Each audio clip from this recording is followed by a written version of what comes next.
Cort L. Hessler III is currently Emmy nominated for Outstanding Stunt Coordination for a drama series, limited series and movie for NBC's crime thriller The Blacklist. This marks Hessler's 10th Emmy nomination, making him the most Emmy-nominated stunt coordinator. He has been nominated every year for The Blacklist since 2014. He credits one of the reasons to his success being that The Blacklist is one of those rare shows that has a lot of big action. He calls it, like that of a feature film.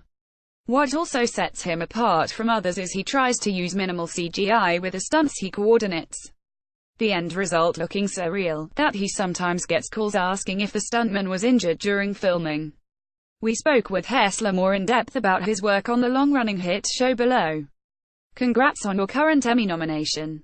This is your 5th Emmy nomination for The Blacklist. Why do you think your work on this show keeps resonating with voters? Thank you. I think maybe it's the realism of the action.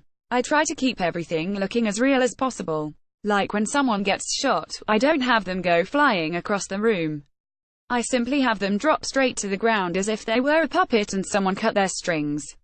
Also, I try to use as little CGI as possible. The action that the writers write is the kind you find on big feature films, which is a rare thing in the TV world, mostly due to time and budgets.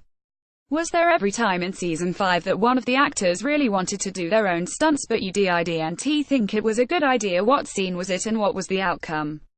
By a 5 in a series you should already know the abilities of the actors working on the show. At the beginning of a series is where your question would come into play. So I'll tell you a little story that relates to your question that happened years ago on another show.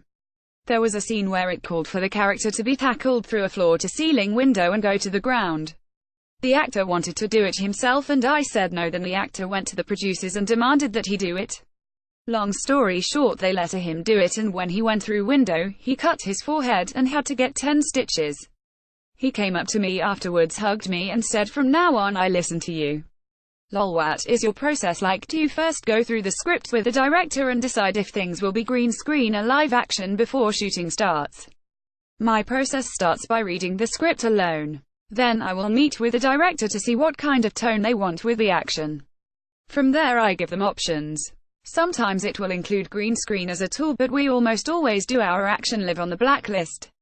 It will also depend on the location that we pick out for the sequence. The location can in itself dictate the kind of action that we will do. Here is NYC. Everything is so close together that location plays into the building of the action sequence every time. Since you have been working on The Blacklist, what do you think has been the most intricate stunt you have coordinated for the show? It was 3. We had a motorcycle chase that ended with a motorcycle being T-boned by a truck. Normally we would hit the truck with a bike and send the stunt person flying to the ground. In this case the director wanted the truck to hit the bike and run over it to make it look like the bad guy was killed. So we did a series for shots with a stunt guy on the bike going in front of a moving truck without hitting him. Then we took a bike and built a hydraulic cable system and put a dummy on the bike. We pulled the bike the same speed that the stunt guy rode the bike. The result was a seamless transition of a motorcycle crash that takes your breath away. I got calls from stunt performers who watched the show and was checking to see if the stunt rider was okay. That's when you know it was a good gag, when you can fool the professionals in your own business. P.S. The rider was all good as he watched the dummy take the hit. Was there a stunt in season 5 that didn't look very complicated but ended up being pretty intricate? In the first episode of 5 we introduce a character by having him fall from the ceiling to a table. When I first read the script I was like, okay, no problem, this will be fun.